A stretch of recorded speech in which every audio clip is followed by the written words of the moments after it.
Hello and welcome to the cancer series exclusively on Sakshi Life. Ivala robotic surgical oncologist Dr. Chirababu Sunkavali garto ee next episode మనం కొనసాగిస్తున్నాం. ఇవాళ మనం mental health ని ఎలా manage చేయాలంటే cancer లాంటి ఒక జబ్బు వచ్చినప్పుడు ట్రీట్మెంట్ తీసుకుంటే వాళ్ళు పూర్తిగా నిర్వీర్యం అయిపోతారు, వాళ్ళకి హోప్ పోతుంది. అలాగే చుట్టూ ఉండే వాళ్ళకి కూడా చాలా ట్రామాటిక్ ఇది. సో ఈ అంశం గురించి మాట్లాడదాం. సార్ నమస్కారం సార్.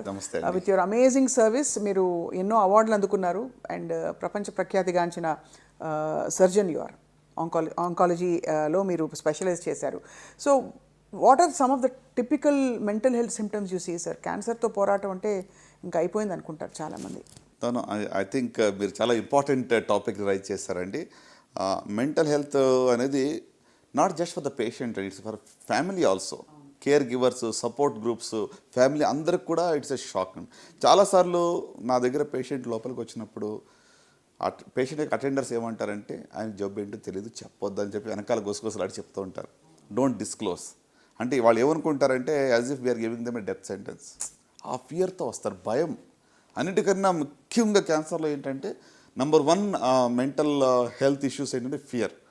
ఎంత భయం అంటే ఇంకా నా లైఫ్ అయిపోయింది, ఐఎమ్ రిటర్న్ ఆఫ్, ఇంకా ఇదంతా వీళ్ళేదో చేయాలి కాబట్టి చేస్తున్నాం కానీ నాకు ఇంకా హోప్ లేదు అనేటువంటి పరిస్థితులు వస్తారు. సో ఫియర్ అనేది చాలా ఎక్కువగా చూస్తుంటాం. సాడ్నెస్, డిప్రెషను, యాంగ్జైటీ, ఎలా ఉండిపోతుంది ట్రీట్మెంటు, నా జుట్టు ఊడిపోతుందా, లేకుంటే నాకు భవిష్యత్తులో అసలు ఈ జబ్బు నిజంగా నయం అవుతుందా లేదా, నా పిల్లల పరిస్థితి ఏంటి, ఫ్యామిలీ పరిస్థితి ఏంటి అని చెప్పి చాలా యాంగ్జైటీతో వాళ్ళు మా దగ్గరికి వస్తూ ఉంటారు. సో అంత మాత్రం సాడ్నెస్ ఉంటుంది. చాలామంది షాక్కి వెళ్తారు సడన్గా, అసలు అంటే డినయల్కి వెళ్ళే వాళ్ళు కూడా చాలామంది నేను చూస్తాను.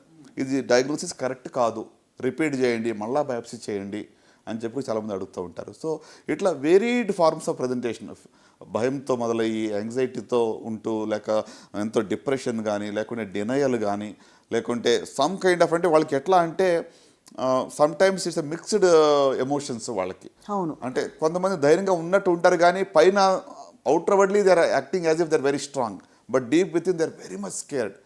సో అంటే ఒక అన్నోన్ ఫ్యూచర్, మనకు తెలియనటువంటి భవిష్యత్తు గురించి వాళ్ళు చాలా స్ట్రెస్కి లోనవుతూ ఉంటారు.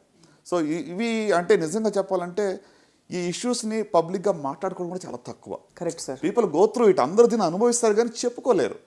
దీన్ని ఎవరి దగ్గరికి వెళ్ళి హెల్ప్ తీసుకోవాలి, ఎలా చెప్పాలని కూడా తెలియదు. అట్లా చాలాసార్లు ఏమవుతుందంటే ఈవెన్ డాక్టర్స్ దగ్గర కూడా అంత ఎక్కువగా వాళ్ళతో టైం స్పెండ్ చేయడానికి వాళ్ళకి టైం ఉండదు. అవును. సో వచ్చి వాళ్ళని పంపించేస్తారు, వాళ్ళకి ఉన్న ఆ యొక్క నీడ్ని ఎవరు కూడా అడ్రస్ చేయటం లేదు. So I think the biggest gap నేను అనుకున్నది ఏంటంటే మెంటల్ హెల్త్కి సపోర్ట్ చాలా తక్కువగా ఉంది. అంటే ఇప్పుడు కేర్ గివర్స్ కానివ్వండి, లేక డాక్టర్స్ కానివ్వండి, వాళ్ళు what they are going through అర్థం చేసుకొని కొంచెం వాళ్ళకి ధైర్యం చెప్పగలిగితే చాలా వరకు వాళ్ళకి తగ్గుతుందని అనుకుంటాను.